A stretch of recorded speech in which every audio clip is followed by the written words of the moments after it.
सबकी परवाह के बगैर हमें देश से, केंद्रीय नेतृत्व से, आदरणीय प्रधानमंत्री जी की ओर से जो भी जिस भी प्रकार का मार्गदर्शन प्राप्त हो, पूरे देश को एक स्वर में प्रधानमंत्री मोदी जी के नेतृत्व में, उनके यशस्वी मार्गदर्शन में कार्य करना है। भारत हर हाल में विजयी है और विजयी रहेगा, इसमें कोई संदेह नहीं होना चाहिए।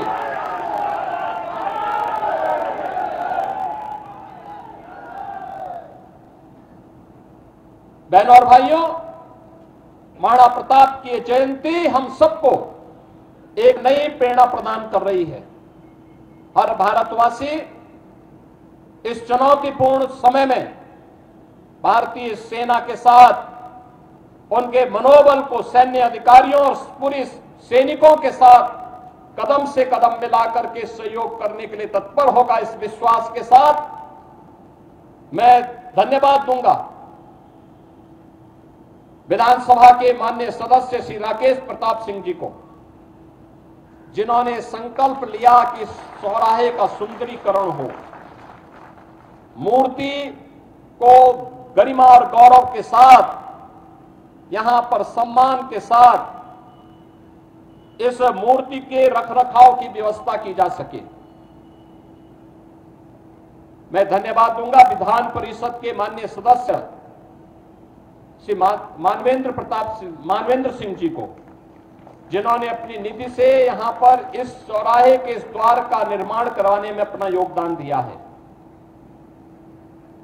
मित्रों, मुझे याद है 1998 में इस चौराहे पर मूर्ति की स्थापना का प्रस्ताव, उस समय स्वर्गीय बाबूजी कल्याण सिंह जी मुख्यमंत्री थे और तब प्रस्ताव मैंने ही दिया था, मैं सांसद था। 3 मूर्तियां हम लोगों ने बनाई थी उस समय संस्कृति विभाग से महाराणा प्रताप की।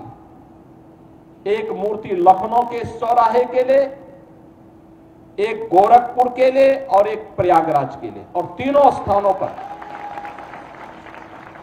श्री नरेंद्र कुमार सिंह गौर उस समय संस्कृति मंत्री के रूप में कार्य कर रहे थे।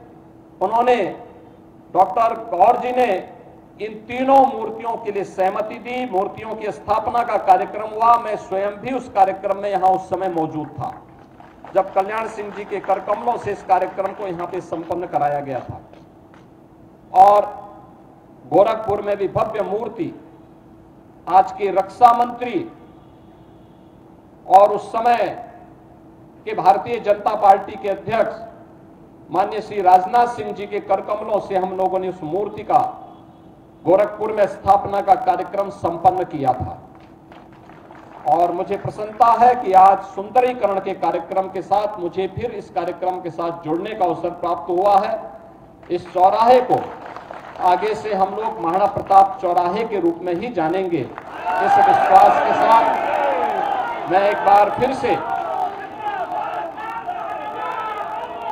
पूरे प्रदेश वासियों की ओर से